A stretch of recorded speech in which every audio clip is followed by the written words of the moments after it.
And we're not just in Two Rivers today, we're also in Boca Raton, Florida, much warmer. And we're going to learn more about Joseph's recent work and some history about drive-by press. So Joseph Velasquez is a Chicano artist and assistant professor of printmaking at Florida Atlantic University. His work is heavily influenced by the murals, graffiti, tags that he encountered in San Fernando, California, El Paso, Texas, and Austin, Texas. He's the co-founder of both the Dirty Printmakers of America and of Drive-By Press, a mobile print studio and print exhibition that has focused on engaging the public with contemporary printmaking practices. I have to admit, I have seen Drive-By Press in action. It is absolutely spectacular. We know Joseph. He was actually working here in Wisconsin, and we at Hamilton would, either happen to be at the same places or make sure we were at the same places when Drive-By Press was happening, because we loved seeing the printing in action, really spectacular woodcuts. And I know it's shifted over time, so I'm really excited to hear that update. Also, Joseph was a professor at UW Stout, and one of our amazing volunteers, Nick Larson, who now works at Hatch Show Print, was one of his first printmaking students. And so we have a long history of knowing Joseph, and I'm so excited to hear what you're up to and share what you're doing. So thank you, Joseph, for being here today. Awesome. Thank you so much. I am very honored to be a part of this lecture series. I've been following it on YouTube and just watched it progress. And I think it's just a beautiful contingency for what we've all been going through. And unfortunately, we're all getting so good at it, But I, for one, like I'm sure everyone else is ready for some normalcy so we can get back to it. But I think that there is going to be, a lot of it that does stick around. And hopefully this is one of the things it does, because it really does help to, bring together an already strong community. And my lecture, that's something that you'll hear about, is how Drive-By has been able to survive, or how it, even became a thing, was based on this community that we share. So let me just jump right in, and here we go. All right. So I'm going to start off, rather than giving you my bio, where I grew up. I can cover that over when we're done, and I can share some actual artwork. But I really want to focus this on the whole reason why you know me, or anyone does, and that's because of the efforts with Drive-By Press. And it was something that was not designed to be that way. It was supposed to be a 13-school project that my buddy and I, Greg, worked collaboratively on while we were graduate students at the University of Wisconsin-Madison. And both of us were from the South. I grew up in Southern California in the San Fernando Valley, Pacoima, and also in Central Texas in my high school years in Austin. And Greg grew up in Nashville, Tennessee, and neither of us had seen the snow outside of a Thomas Kincaid painting. And we thought that was beautiful until like that first winter blast hits your face and you're not wearing chapstick and your lips crack and you laugh at somebody that fell on the ice and then you fall and hit your funny bone, which is the most incorrectly named bone ever. So that was like our whole thing with welcome to Wisconsin. And, part of the rich history of printmaking is really emphasized there at UW. And, we all know the story of Alois Sennefelder, the creator of lithography. It's the only person who we know that we can attribute actually created something. We can't say who the first painter was, who the first ceramicist was, who the first, sculptor was. We just find the objects. But we know that about lithography. And that was something that captivated Greg and I, was the way that Sennefelder created a litho press using a suitcase that you see in the image there in the upper right-hand corner, where he would get a litho stone, he'd have a tempin, and that's some lambskin that was there, and he had a threaded dowel rod with a scraper, and he would literally close the suitcase after inking it up, and he would crank the dowel rod, and that would transfer the image on the paper from the stone to the paper. And this was like the first mobile copy machine. and it just blew people's minds. And that mobility and the idea of the democratization of art and accessibility. And that's one of the things I often tell my students. And I was like, listen, we got to think about this. You got to think about the things that have affected humanity and mankind has been fire, will, and then the printing press. And let me tell you why. And then I go off on this diatribe about how there would be no great Renaissance if it wasn't for movable type and the ability to share that knowledge. And that's something that has always captivated me. And we also learned about the Vandercook family in grad school and how inside, look at this mobile little van that they had. And they were driving around all the Piggly Wigglies around the country. And they were showing them how you can print your own signs for your Granny Smith apples. And this is why you can be in Podunk, Kentucky, and still find some type somewhere or an old press, because these things weren't made to last, or be like permanent objects, and it's so wild that you can come across some of these materials and the mobility of them and how Vandercook really hit the road. And so that's something that really captivated Greg and I about that, because most of the time when people would find out about printmaking, it was because they went to school. It wasn't something that was generally out in the public, because these are like heavy, thousands of pounds, if not a ton, machines that stay in basements. I don't know why they always put printmaking studios at schools on the 3rd or 4th floor of buildings too. Have you ever noticed that? But anyway, either they're in the basement or on the 3rd floor. It's never like the 1st floor where it'd make most sense. But Greg and I learned about that when we were in grad school. And at that time when we were there, UW-Madison brought this dude in, Dave Hickey, to speak to our graduate college. And we were reading this guitar in our reading this book in our grad seminar. And it just blew us away how mean he was to our professors. He called them state-funded artists. And it was like we were just slack-jawed about how he would just walk on these slippery slopes of like language. And I'm like, oh man, he's about to say something offensive. And then he would pull it around. I thought he was just going on a wild tangent, but he would weave it as such a beautiful wordsmith. And at the end of the lecture, all the professors were up in line to get an autograph. And Greg and I, we sent him an email and said, hey, we'd like to pay you $500 to see if you were interested in speaking to our graduate class. Just the students, just the printmaking students. And he said, sure. And so we picked him up, and he gave us some really sage advice. And one of the things that he was telling us about, when he asked us what our plans were, he asked us like how much risk did it have in it, and what was the risk? And it seemed to be that was something that was going to resonate throughout my career and understanding of art, about the level of risk you have in your practice, whether it's your content, whether it is the expense of what you're doing, whether it's something that could just fall apart in the middle of what you're doing.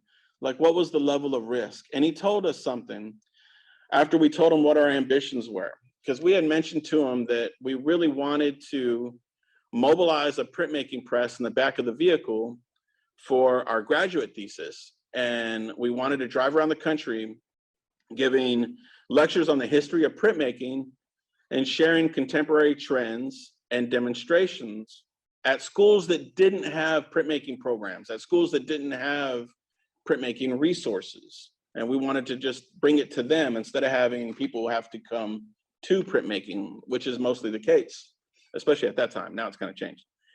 And we told them about an upcoming printmaking conference that was coming to UW-Madison, and how Greg and I wanted to get a storefront and make it into a gallery during the conference, so we can have a different exhibition each night of the conference and use that as a platform for launching this idea with Drive-By Press.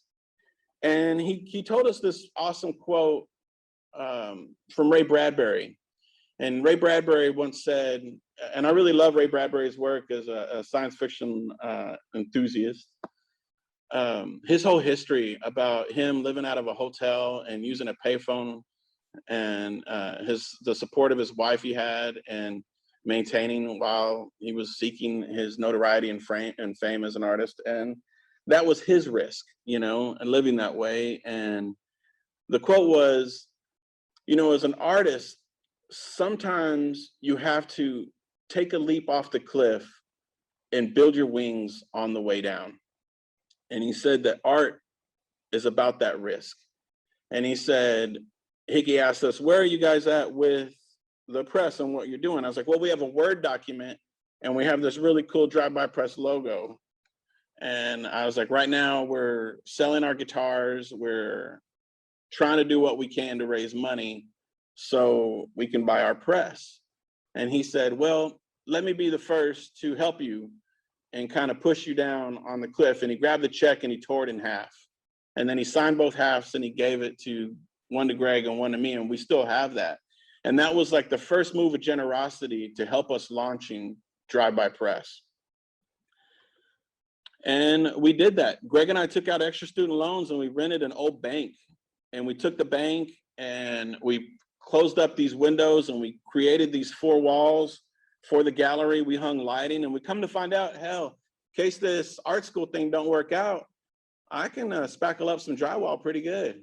And so that was a nice contingency to have under the belt right there. And this was the first thing that we had, as we had this logo for the Slingshot Gallery, because we intended to use the gallery to slingshot the idea of Drive-By Press. And so this building is still there on State Street in Wisconsin. And during the conference, we asked these well-known printmakers to exhibit works during the conference. And we were gonna have every night a new exhibition. And it was wild. We were in grad school and we had to pitch this to our faculty. And they allowed us some extra undergrads for assistants. And man, that made all the other grad students mad. They're like, you have an assistant? You know, because they'd be coming up and be like, hi, do you need me to ship this for you? And I was like, oh yes, do this. And then send out the loan agreements. And then if you could bring us back some coffee. They didn't bring coffee, but you know, we would say that in front of the other grad students to make them think so. So during the conference, we had a whole bunch of people show up every night. This is like one of the beginnings of the show. And we would have in the back gallery, and we would hang stuff salon style so we can be as inclusive as possible. And it was at this time in a corner, we had the press set up and we had this Word document, and the Word document said, we have mobilized the printmaking press in the back of a vehicle and we're running to come to your school. And all of that was a complete lie at the time. All we had was the Word document. But we had 17 schools sign up and say, yeah, bring it. And Greg was like, oh man, we got to do this now. And so that was it. We took the leap off the cliff and we loaded up the press in the back of my pickup truck. We threw whatever suitcase we had up there. We had to modify this. Y'all, we had an 1,800-pound Rembrandt Pelican etching press that we had to build up on a cabinet with these, like, you could see the casters and the little, we are 2D people having a 3D. And you might be able to see it in the upper right-hand picture there. You'll see a boat hitch that we got there in Wisconsin. You know, Madison is a big lake area, so there's a lot of boat stuff. So we got a boat hitch and we're able to lift and roll out the press using that. And we were mobile. And this was probably the most dangerous and deadly thing that we could have done. And then it really stressed the hell out of the shocks on the truck. We had to replace them like 3 times. I mean, hell, we'd hit a speed bump and then the tailpipe would make sparks out the back. So it was like my cousins with their lowriders in San Fernando. I was like, yeah, I know what's up.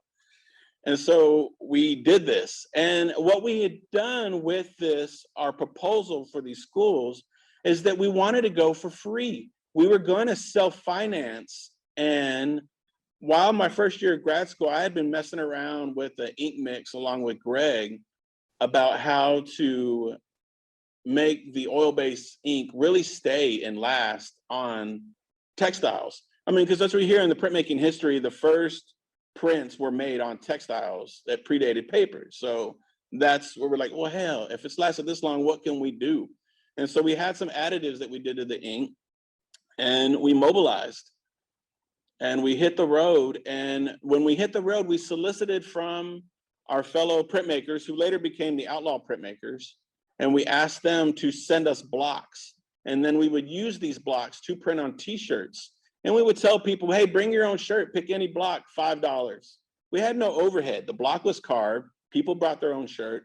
Buy one of our shirts for $10. And the students at whatever community college, whatever art center we're at, they would go to the dorms, go home, whatever, bring back. And then when we go to the schools, we would have these one day only kind of punk rock shows that we would do, and we would hang up lines anywhere. And so we would hang up a clothesline, clothespins, and we would show the prints that we'd collected at the conference. We'd show the prints that we'd collected from portfolio exchanges that we were in. We would share the prints from our colleagues and the outlaw printmakers and the Dirty Printmakers of America who had given us prints. And then every stop, we would have more and more people give us prints. So like a ball of clay rolling on a carpet, we were just starting to pick up all kinds of mess. And we would meet these different professors that would give us these different demonstrations. And they were like, hey, I just developed a safer application to doing this. I just have this ink modification. I want to share it with you. Well, then we would take that and we would go to the next school and then we would share that. And a lot of this predated a lot of social media that we had now. And so we were kind of like the first tie that would bind a lot of this fibers of the network of printmaking that we would have. And we would give different workshops and sharing different work. And it was something for students to see, whether they were in Portland, Maine or Portland, Oregon. It's different when a student sees a professor who's been doing this for 20 years, as opposed to when they see another student who's 18 and doing it. It lights a fire. And you show students certain work. And we would just have such a range of the aesthetics. And then we started working with kids as well. We went to the Eric Carle Museum of Children's Book Art in Massachusetts. We worked with different public schools, and we would just share what printmaking is with a broader audience outside of your normal printmaking audience. And as we kept on going and we finished our 12 schools, we started amassing. People were sending us prints more and more and more. As of now, I think we have a collection of over 4,000 prints in our collection, and we started off with 200. Look how happy these children are with printmaking. You know that? Look at that. Kids don't get that happy with painting. That's printmaking. And then, the more and more we were printing on fabric, the better we got at it. We were learning how to handle our mix. We were going to these schools, and we were really kind of taking over the whole printmaking department, the whole art department. We would hang these giant woodcuts by Cannonball Press. We would do these different demonstrations live and outside and changing things up. And we also afforded us the opportunity to meet artists on the road. This was artist Mark Inger, who was very influential to us. Mark Inger in the 80s, he would wash out screens for Warhol at the factory. He was like the lowest, person in the shop. But he had knowledge, and he shared so much with this about printing. He's also the screen printer for Kiki Smith, and he publishes her work, but he did. Rest in peace, Mark. But he was a major influence on us and, taught us a lot. Greg actually worked with him later on when Greg moved to New York. We also met with amazing artist and printmaking legend, Peter Gorfain. And Peter Gorfain, he was such an amazing artist, and he did this amazing exhibition at the Chazen Museum of Art in Madison. And while my first year of grad school, he was using the press whenever I had signed up. And I'm like, man, who is this old dude on the press when I'm supposed to be here? And he's like, this is your time. Your name's Joseph. I saw you on the list. I got to finish my edition. Is that okay? And I was like, you made this? All right, let's do this. And I helped him print. And he was like, you want to go grab a beer? And man, this old dude took me under his wing. We went and got some tacos. We got some beers. And, I told him about what we want to do at Drive-By Press. And he was like, you guys are insane. I live in Brooklyn. You guys ever come to New York, you guys are going to print with me. And so we went to New York. We're in Brooklyn with our mobile press, and we go knock on Peter's door. He lives in Bed-Stuy still. And his studio was amazing. He had like these Roman or Greek columns of nothing but linoleum blocks stacked up on each other. He had bookshelves full of sketchbooks. He had ideas thumbtacked to the wall. He looked like somebody who never got out of grad school. Like his house looked like the grad studio, man. And we seen this beautiful Chandler and Price, and we seen all this Griffin press, and we were like, are we gonna print here? And he was like, hell no, you guys got a mobile press. We're gonna go outside. And so we did that. So we're in Brooklyn, right? We're on we're in Bed-Stuy, and we run a line from a tree to a stop sign, and we start printing this edition with Peter Gorfain right there. And New Yorkers are getting out at rush hour, and they're walking by, and they were like, are these for sale? I'm like, no, we're just printing. It's like, you guys don't have a studio? And we're like, we don't want one. We're doing it outside. And we're like, all right. And then this other guy comes up and he goes, hey, man, you're Peter Gorfain. And then he's like, yeah. And he was like, I'm a big fan of yours. I'd love to buy one of these prints. And Peter goes, $100. The guy gives us $100. And then Peter turns to us and goes, here, fellas. And he gave us the $100, and he was like, go get yourself a slice of pizza and a beer. It was New York after all. There's the complete edition there, where we are. I think we're on Bedford Avenue. If you know Brooklyn, we're right here in Bedford Avenue, right there in the heart of the hipster kingdom, Williamsburg, right? Then after that, we go to the IFPDA Print Fair, which I'm sure everybody here knows about that, and that's the International Federation of Print Dealers. If you don't know it and you're a student, I recommend going to the ifpda.org. And what it is this, like, it's the greatest collectors of paper and images on paper, and these wonderful print collectors and dealers, and it is a listing of every major printmaking gallery and dealer, and you can see their collection. It's a beautiful, beautiful resource for students. I send my students there often. And so we went there, and we were invited as guests of the IFPDA, and they had heard what we were doing with Drive-By Press and a write-up that we had received. And Sam Davidson from Davidson Galleries and Bud Shark wanted to take us to dinner. And they called us like the Lewis and Clark of printmaking. And if anybody knows Sam Davidson, he's like super tall. And he just touched me on the top of my head. And he was like, you boys are print missionaries. And I'm like, whoa, touch my head. And, you know, we got to see all these beautiful works. And we got to meet Bud Shark, who was also alum of UW-Madison. He went there for undergrad and now runs Shark's Ink. And that's one of my favorite print publishers, as most avant-garde printmaking, I feel, being published today. And, you know, at the end of our dinner, you know, he's like, hey, can we do anything for you guys? Do you guys need anything? And I was like, we would love to have slides. Do you have any slides that you can share with us, information about what you do as a publisher? That would just be amazing. And he said, sure, I can send you guys something. Give me your address. And so those were like the big pluses to it. We got to meet these artists, we got to meet these publishers, we got to meet the gallerists, we got to meet the people on the road, but there was perils of living and printing on the road, such as our diet. Like, this is what we were eating, man. And then being in the vehicle, that's me riding with Greg. Like, his stuff did not agree with him. You know, it didn't agree with me. I was becoming a muffin top. I couldn't wear my skinny jeans anymore. And I had just gotten so many there in Williamsburg. It was like a changing, right? The other thing is like our studio was either a Motel 6 or some undergrad's floor with a busted futon missing a bar that's not so bad or whatever. And it is so hard to get wood chips out of carpet. We got so many like $50 charges from the hotels about cleanup. And then it finally happened. We were leaving Syracuse, and Greg goes, man, do you smell that? And he was like, it smells like burning chicken. And I was like, no, bro, that's our clutch, man. We're burning our clutch. And the truck lost out. This was on our very last gig on our way home to Madison. And we were like, what are we gonna do? And, you know, we had reached the crossroads where we were on the road. We had just finished up. We're supposed to be at our exhibition for grad school. The vehicle's done. Drive-By Press is officially over at this time. And we meet these mechanics, and they were like, what do you guys have back here that has blown out your clutch?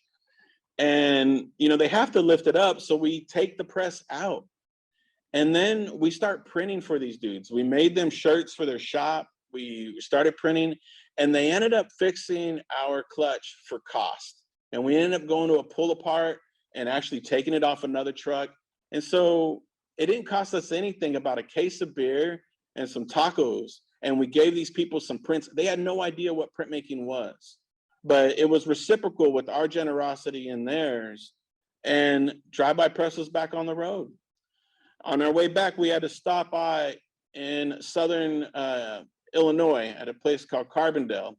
And if you ever get an opportunity to go to Southern Illinois, I really recommend you pass it up. You're not missing anything. There's not a lot there. And these two fellows live there. And this was after Greg and I had been sleeping on undergraduates' futons, and we got some fancy air mattresses, right? We got some Eddie Bauer, fancy ones, and double deckers. And we're sleeping in Southern Illinois, and it's cold in Southern Illinois, man. It's just so cold. There's not a tree, there's not a mountain, there's not even a wall. The wind just blows. And these hairless cats slept with us, and they do what cats do, man. They need dough. And about 3 a.m., I look over and Greg is completely on the floor. His air mattress lost all of its air. I hear my air mattress hissing, and this old Blue Eyes right there is just staring at me, shaking. And I'm like, oh man, this is done. We're done. The truck's falling apart. Our air mattresses are busted. We got to go back to school and put together our Mfa Thesis Exhibition. So for our thesis exhibition, we put up all the prints that we had acquired on the road. We put it up. We put up the shirts. We have our story printed out there. We had our press set up, and we wanted to share with the school what we had done going out on the road for a year and being print missionaries. And we gave a talk. Unfortunately for us, the semester had ended, and nobody came to our show. Look, I got a 6-pack of Coke and a Lunchable for the appetizers. There was 5 Cokes left and 3 crackers when it was done. And this was our lecture. This was our lecture. We had 3 people show up. There's Barry, Vivian, and Drew. We knew the 3 people who came. Everybody was gone. It was such a size. But then at that end, when we got back, the rise from the ashes through generosity and the power of the multiple, in that when we got home, what beat us home was an envelope from the print dealers that we had met in New York. And Bud Shark had spearheaded this kind of support campaign. And altogether, there was checks amounting close to $8,000 and about maybe $10,000 worth of prints. Yeah, they sent slides, but y'all, they actually sent blue chip prints for us to take on the road. And what that did is really elevated what we had. It wasn't just, you know, professors and students' work that we were carrying with. Is we now had published artists. We now had some of the blue chip fine artwork going out on the road with us. And we had a vehicle upgrade. We bought our van, we loaded it up with the flat file. It was no longer stressed out with the heavy weight of the press. And we also had emails from 150 other colleges and universities wanting Drive-By Press to keep going. Now, we had just finished our MFA, and Greg looked at us, and he looked at me, and I'm like, man, what do you want to do? We can go be adjunct somewhere, or we can just keep on doing this, man. Let's just go full-fledged. And we took off harder than we ever have before with Drive-By Press. And we went at it. At the same time, we started talking with Gamblin' Artist Colors, because they were like, how is it that your ink is staying so long and so vibrant? And we shared our secrets with them. And at that same time, we were contacted in the summer by this marketing company that worked for RJ Reynolds. And you might know who RJ Reynolds is based by that little icon there of that camel. Yup, Camel cigarettes. They saw us at an event at a college, and they saw that we had 50 people lining up to get a t-shirt. And they were like, what are you guys doing? This could be great for marketing. If the sleeve said, you know, Camel, somebody might actually wear this shirt, you know, and would you guys be interested in doing this for a marketing company with some indie bands? And I'm like, well, what indie bands are y'all marketing right now? And it's like, well, right now there's a small band out of Ohio that nobody knows about called the Black Keys. And there's another band called Spoon from Austin, Texas. And I'm like, oh my God, I'm from Austin. I know who Spoon is. And they were like, yeah, you guys, would you be interested? And we were like, you know, the impetus for why we're doing Drive-By Press is really pure. It's about sharing. It's about the democratization of art. And the marketing company was like, well, you're still going to be going to an audience that you have, you know, might not be familiar with what you're doing. And then he slid us a piece of paper and said, I'll give you insurance and pay you this much. And we said, where do we sign? And so Greg and I decided that that's what we wanted to do over the summers when schools were out, is then we were going to make Drive-By Press a 365 ordeal and go on band tours. And so this was our new touring vehicle. And working in this manner was so different for us because when we just did this ourselves, there was no approval process. And then now we're working with bands, the labels, the lawyers for the marketing company. We'd have to make stuff. They'd have to get it submitted. They'd have to approve it. And then we had to refine what we were doing to be in a mobile capacity, because the marketing company said, what's the most you can print a night? And now this is hand cranked woodblock printed t-shirts. And we said, we could do about, and they said, can you do 500 a night? And we're like, yeah, sure, no problem. We had never done more than 200. Oh my God, we printed so much. We would have ink all over our faces and the audience freaked out. They had never seen this. There were people come up to us and be like, did you guys invent this? And we'd be like, what? No, this is older than everybody. And they would just be so amazed. They're like, did you use a computer to carve this? No, man. What kind of ink is this? Is this gonna wash out? I'm like, no, but we'll be long gone if it does. No, and so it was just such a new thing for us to work with and work along with the bands. And, you know, and we come to find out the lead singer and I went to the same high school, but he was popular and I was an art nerd. So we never crossed paths. But then also the bassist there was a printmaker, and he went to art school at the Kansas City Art Institute with a well-known printmaker, Laura Berman, I believe. And, oh, is that her name? Another printmaker there at KCII. And we got to hit the road. And then we would meet all of our printmaking buddies when we were on the road. And we were like, hey, we're having this crazy show. Do you want to come to the green room and eat all this stuff? And then we meet these people on the bottom left hand. They would like, are you guys in the band? And Greg and I'd be like, yeah. But then they find out we're the t-shirt dudes and then nobody would care. And there's the famous hot dog from Wisconsin. We saw that on the road and we just had to pull over.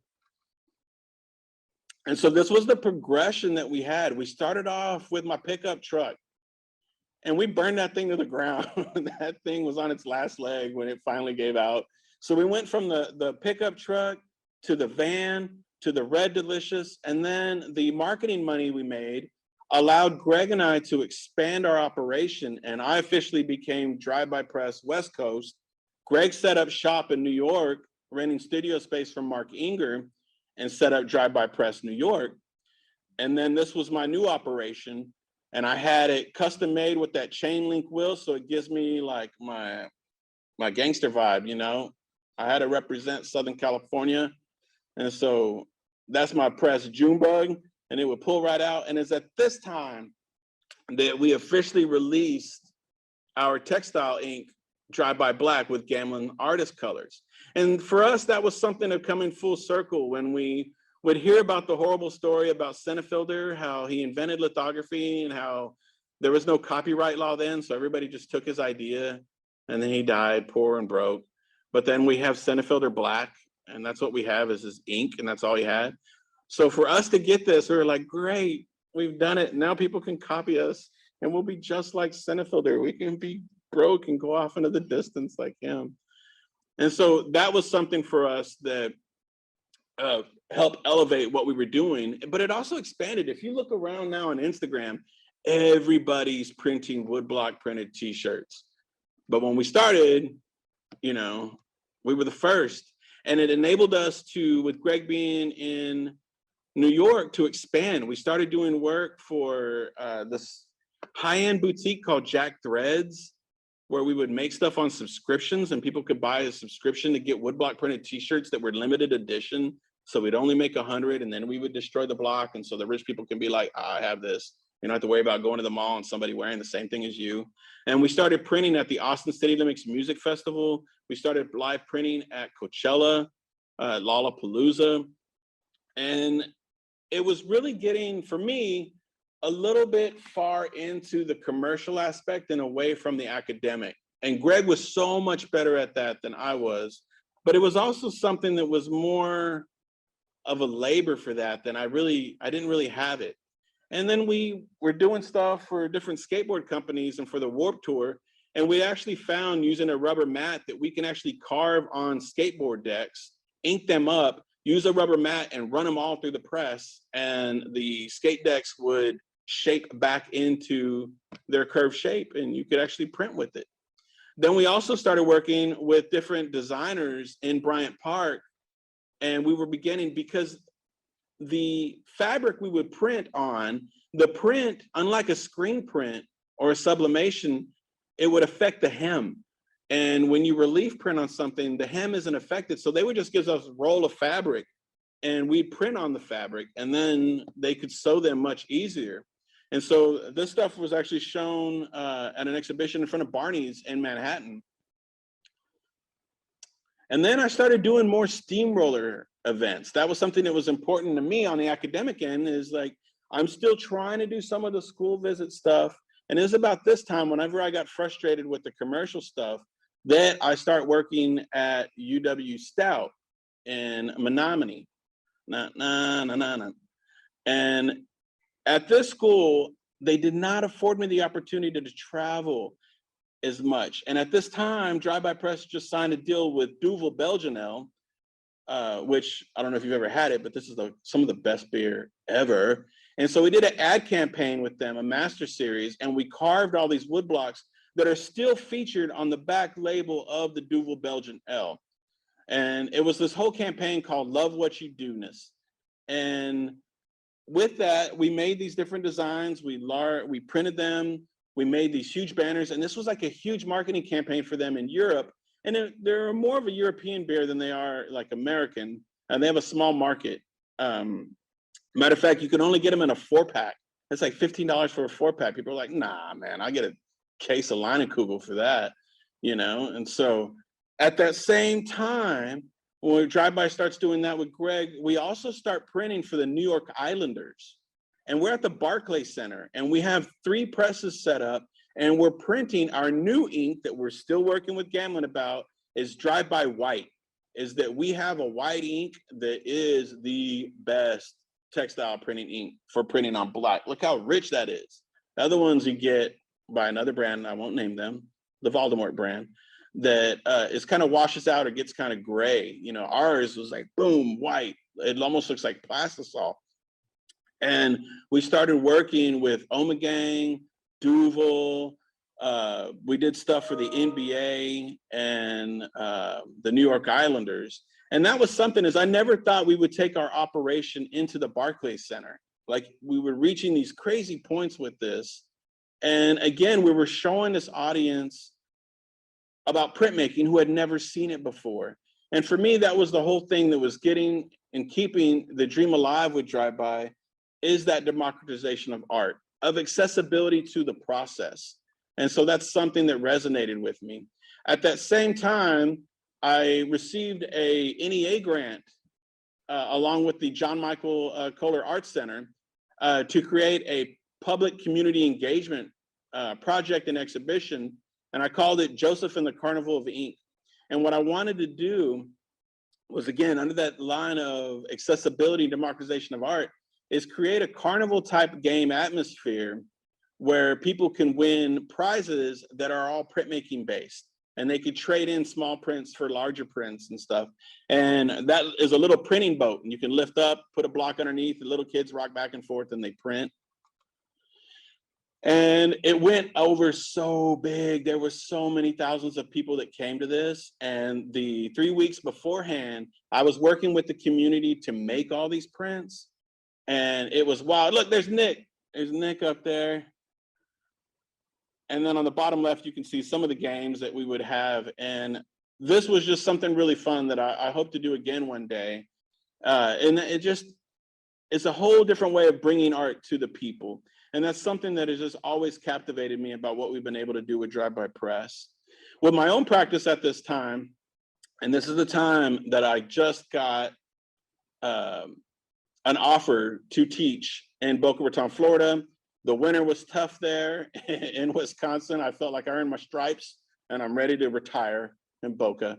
And at this time is when I started doing these fine line portraits that were inspired by bitmapping and trying to bring it back into it, because that's something that we did as drive-by press, and commercial printers know this more than fine artists. As a fine artist, you'll make one cut and that's it. You'll print your edition. You're never going to make that block again.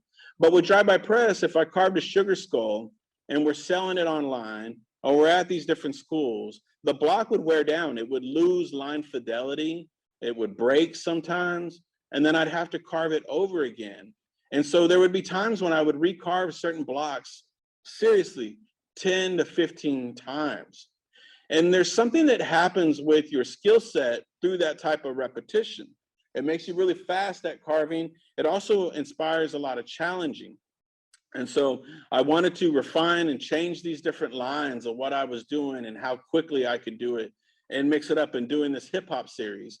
And doing the stuff that we were doing with drive-by for the NBA and for these record labels, it enabled me the opportunity to actually meet some of the artists. And there's me meeting with Ice Cube and meeting with 2 Chainz. I'm smiling. He's literally wearing 2 Chainz here too. And I didn't meet Chuck Close, but that was like the last one that I did. And continue to work on my large scale work, in which I do now. I love making 4 foot by 6 foot screen prints. I love making giant prints after making so many t-shirt prints. And so now here I'm at Florida Atlantic University. I get to travel a little bit more, but my focus has changed into community engagement and activism, because that's something that made drive-by press happen, was the generosity of others. And so I was contacted by the Southern Graphics Council, the printmaking conference, and they said, hey, you're close to Puerto Rico. We're gonna have a conference there. We want you to go do a site report and just kind of check it out. See if there's any way we can incorporate community engagement. So I went down there on my own dime to check out stuff, and I went to the school, University of Puerto Rico, Rio Piedras, and this was right after Hurricane Maria, and man, the shop's windows were blown through and everything had rusted over. We were looking like perhaps we can create a registry where people can help bring supplies. But when I saw their presses, I was like, yo, no, they're in such bad shape. And I created a campaign called Let's Leave a Press in Puerto Rico for that conference in 2020. And we did it. I asked all these artists that I'd taken on tour with me with Drive-By Press, everyone who had met or hosted us, and I was like, hey, you're a well-known printmaker. Will you donate a print that we can use to auction for this? And we ended up raising close to $17,000 to send a brand new Takish press. And that's it there at the loading dock. It is there in Puerto Rico now. 2 weeks before this conference, COVID canceled it. So it's been postponed to 2023, but it's there. The other thing that I've been working on now is using and going back to my roots with drive-by, being on the road, is like, how can I make the virtual experience of what students are doing and learning with printmaking more accessible now? So I found out ways to get like the rubber roller, a paint roller, and a wet pool noodle, and how to make that a brayer. And it's so punk rock, y'all, but it works. It works so well that it's ridiculous. I also made a skateboard press that I'll share with you shortly. I made these mobile removable clamps for screen printing, so I can just allow students to check them out. I also work with this group in Mexico called Tres Gatos Press about a design they have with a tortilla press. And I made modifications and open sourced the tortilla press for people to print at home. Along with doing my community engagement stuff, I finally got to work at a scale that where I'm at with my work right now. And this is a screen print and woodcut. This one is about 4 feet by 6 feet. It's large scale, and that's something that I'm all about right now, is just getting big with the work. After being so small, making everything fit on a t-shirt, that's the last thing I want to do anymore, but I still do it. But making 4-foot work is just something fun. I just love it because it's just like, you know, you can see it from across the gallery. It's like the crane kick in Karate Kid, you know what I mean? It's not like a jab, it's like, wow, there it is. And lastly, the last thing that I've done is I just, after going to Puerto Rico, being here in South Florida, being on the road with Drive By Press, I met so many Latinx printmakers that while I was here, I was given the opportunity this spring to curate an exhibition. And so I curated this called Corridos Visuales, and a corrido is a song about a culture clash. And so in this exhibition, I have artists that are Latinx that speak Spanish, some that don't speak Spanish at all, some that are abstract printmakers, some are, you know, your typical lexicon printmaker of a skull and stuff like that. So I wanted to be able to show the range of the process of what we've had. And I'm going to share some of this stuff with you all. I want to give an opportunity to people to ask any questions before I show the skateboard press and some of the other things that we've had in my lab. And so let me show you some of the things that we have. And I created a YouTube channel. And on my YouTube channel, I'm kind of like giving away the bank. And you could just enter my name and you'll find it. It's just Joseph Velasquez in the print club. And I show how to make a skateboard press. You can actually print t-shirts with these. And what's cool about these for print shops to have them is that it works for that community engagement kind of thing. It's that extra little thing you can have to hold the audience a little longer, let them do something, experiment, and it rocks. This is my movable hinge clamps that you can put on any table, so you don't have to screw these things in. And I got a little video on YouTube on how to make these kind of things. Let me show you my last ones before I show you some prints. And this is my tortilla press. And look at this little precious little thing right here. You put your linoleum block in it, and you can use a bigger block. You just have to set the hinge for that height. You know what I'm saying? So you put the block underneath it, you put the other one, and then you want to set the hinge just a little bit tighter so it has the pressure. And then you're able to just press down. And this little thing, like, is so durable. And then if you're not printing, hell, you can make some flatbread. All right. And then the other thing I came up with was like this crazy little controller. This looks like an Atari. I wanted to have like a button. And this is made from like industrial casters, you know, like a conveyor belt. And you can actually ink up an intaglio plate, put your blanket over it, and rub, and you can actually print dry points and intaglios with this. You can also do something similar with the other caster wheels. This is called the Shark. And so these are sanded caster wheels, and you can go over a block in this manner to print one of these. So you can see the different things. So see, these are some of the contingencies that I came up with to make it more accessible, you know, and because that's been like one of the big things with drive-by is like printmaking for the people, how we can do this for everybody. All right, I feel like I need to take a drink. And so I'm gonna welcome you all to unmute your mic and throw out a question. Before, I just want to again express my my gratitude to Stephanie Hamilton and everybody. All right, I think I heard a little one. And I think that was like a whistle. That was a loving, I think everybody's loving this talk. Thank you, Joseph. Absolutely. I have two quick questions as people were asking. So I'll ask those and then people be prepared. You can feel free to unmute. The first question I had by someone was, are there any digital tool, what tools do you use for cutting and carving? And do you use any digital? This was specifically asked when you were showing those fine line portraits. Oh, yeah. Now, those fine line portraits were inspired from 1950 and 1960 graphic design tools. There is a really cool dual cutter that it looks like an X-Acto knife, and it has a wheel, and you can open it up and it widens the wheel and it makes it more narrow. that tool they would use for films and graphic design. And I would start with a drawing that I would grid out.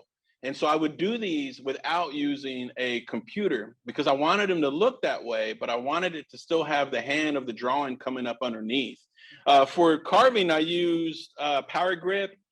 And that's just like the 5-tool Mikasawa set. And I also use some of the new flex cut tools. The new flex cut tools are just amazing. They just gotten so much better about them. And so I use those. Mm-hmm. Sweet, that was the big one, thank you. And then another one was, so I think everyone's just so inspired and excited that now they want to know, is Drive By Press going to be traveling at all after this? Where can they see you, I think is the question.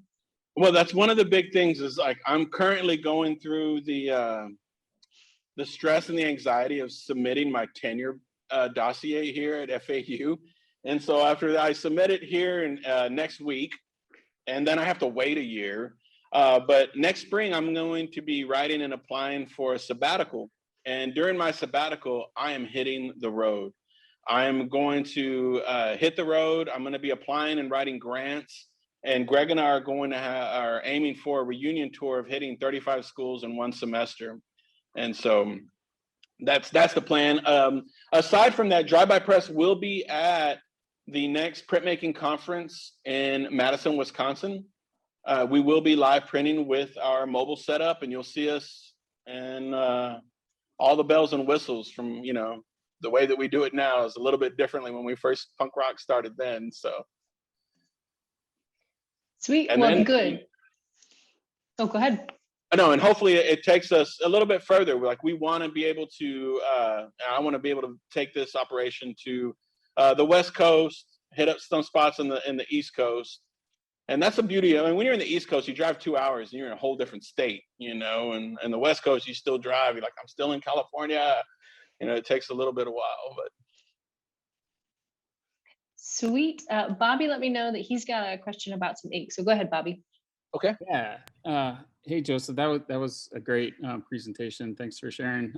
Absolutely. I've been playing around with printing, on block printing on shirts the past couple of months for the first time, and just been experimenting. And the drive-by black is awesome. I got some of that and the speedball textile inks, which I didn't really like. But was curious about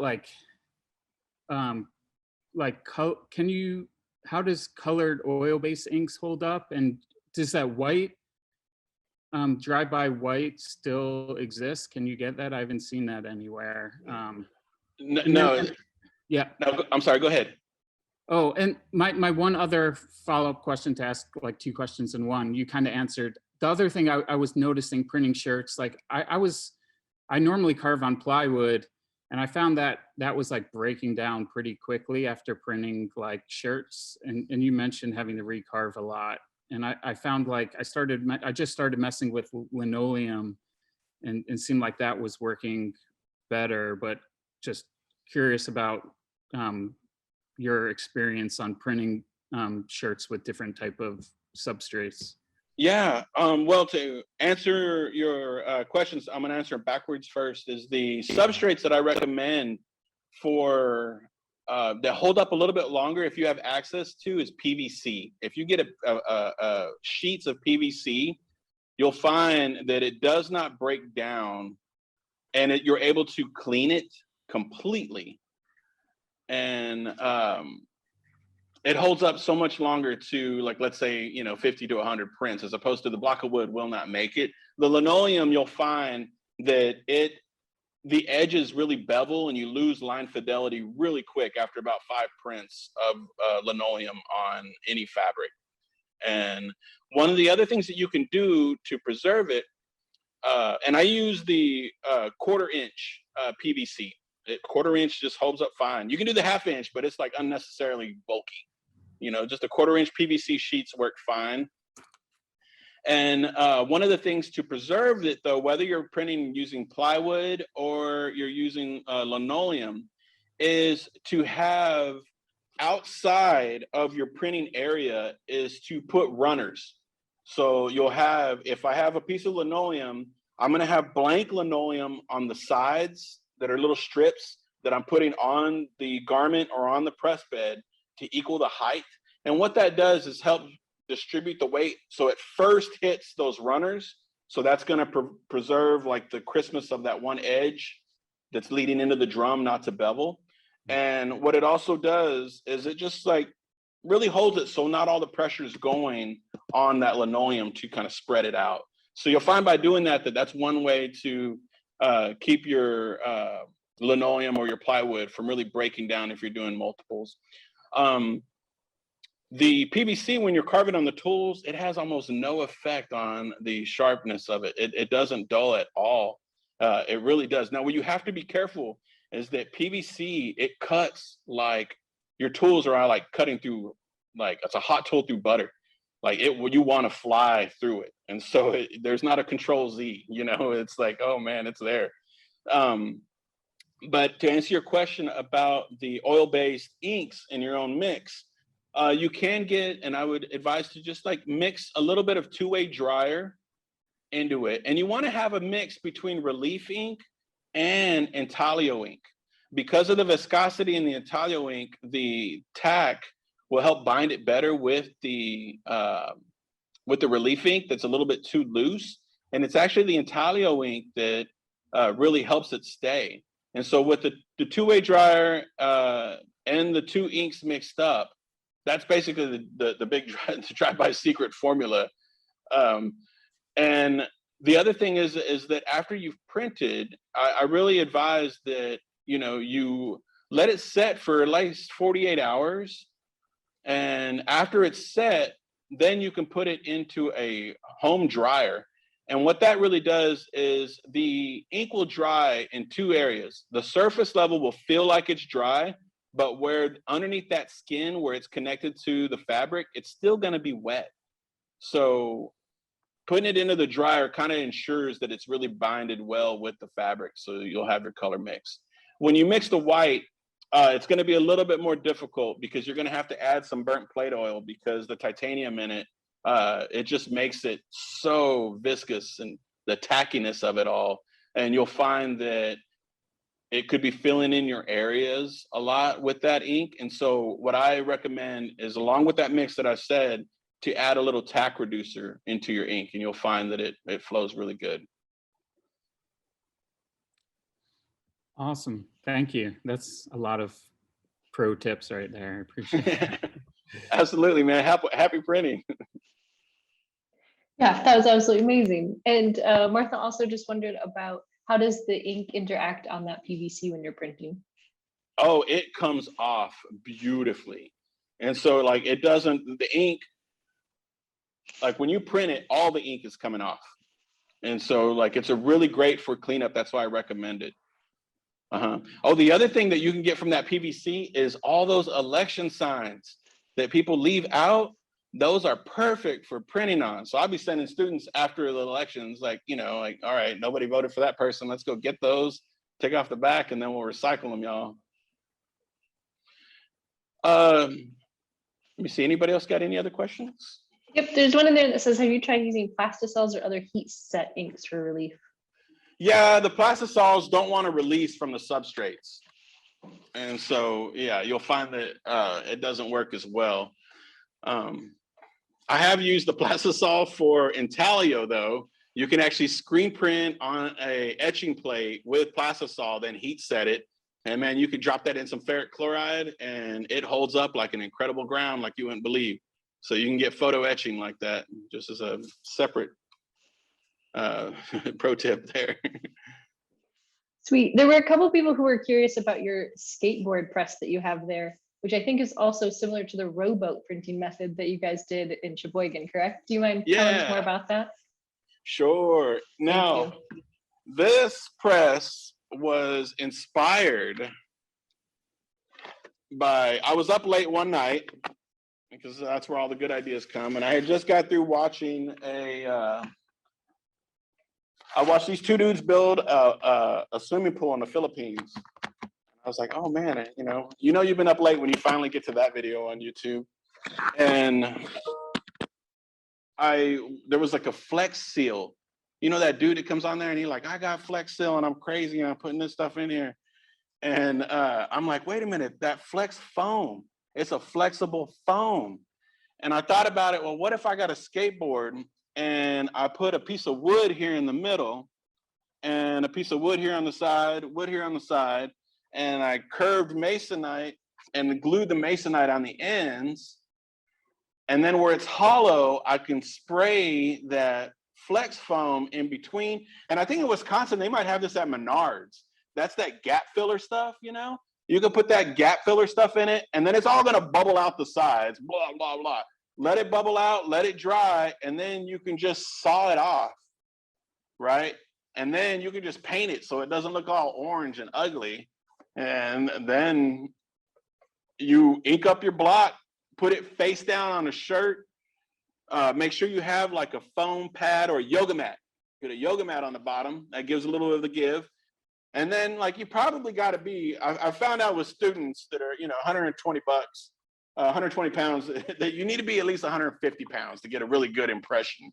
And so like if, it's one advantage to my weight now at this stage in my life is that I can print really well using a skateboard press. All right. So like think about that next time you have your indulgence. You're like, I shouldn't, well, I could print a better. So why not one more? All right. So, and that's all there is to it. And so this is, it has some weight to it on itself. It weighs about 15 pounds. Yeah. That's amazing. Thank you. I also know that the cheese curds and beer of Wisconsin then has a use, and that is to make us better at printing on skateboards. That's correct. There is, I think, one good last question. If somebody was curious about what's your favorite thing being an instructor, being a professor?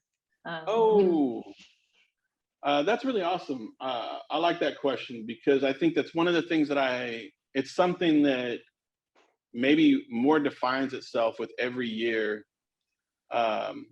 about being a professor and a printmaker is that lineage of who I've learned from and now who's learned from me, and to see where my students are going, whether it's them in graduate school now or whether them working at these other print shops or having their degree of success within the process, opening up their own shops or anything. To me, that's my favorite part, is kind of inspiring others in the way that I was inspired in, like getting people to drink my Kool-Aid, that I'm just so fond of the flavor and everybody else is down with it. And I'm speaking to the choir here and we all love printmaking, but whenever you can have those other ones that get down on that, then to me, that's like one of the greatest things about being a professor is that, seeing your young Padawans grow up to be Jedis themselves. A little Star Wars nerdery there. Well, I think we are all drinking your Kool-Aid, so thank you for sharing today. I haven't laughed so hard at a ham hang. I have to admit, like I wiped a tear from laughter at one point. So I'm gonna wrap it up just because we've reached our hour, Joseph. I think we could talk to you all day. Thank you, everyone. Thank you, Joseph, for sharing so much. The story just kept getting better and better as you went along. So thank you so much. All right, thank you. Thank you for all the friends I see out there. I miss everyone. I hope everyone's doing well. Take care of yourself. Spread the ink, spread the love. Thank you, everybody. Thanks for the great ideas, Joseph. Absolutely. I've lived in my van. I've done the nomad land life, and figuring out how to make art when I was living in my van. You just gave me more tool ideas, man. Thank you for that. There you go. There you go. Excellent. I want to say thank you to everybody who joined us today. It is so always nice to see so many familiar faces and some new faces. The way we can keep doing free programming every Friday is because of a lot of members. So I want to say thank you to all of you who are members. We are a 501c3 nonprofit. So thanks for helping us make this happen. If you're not a member, we ask that you consider it because it really helps make sure that we can keep doing programming here at the museum.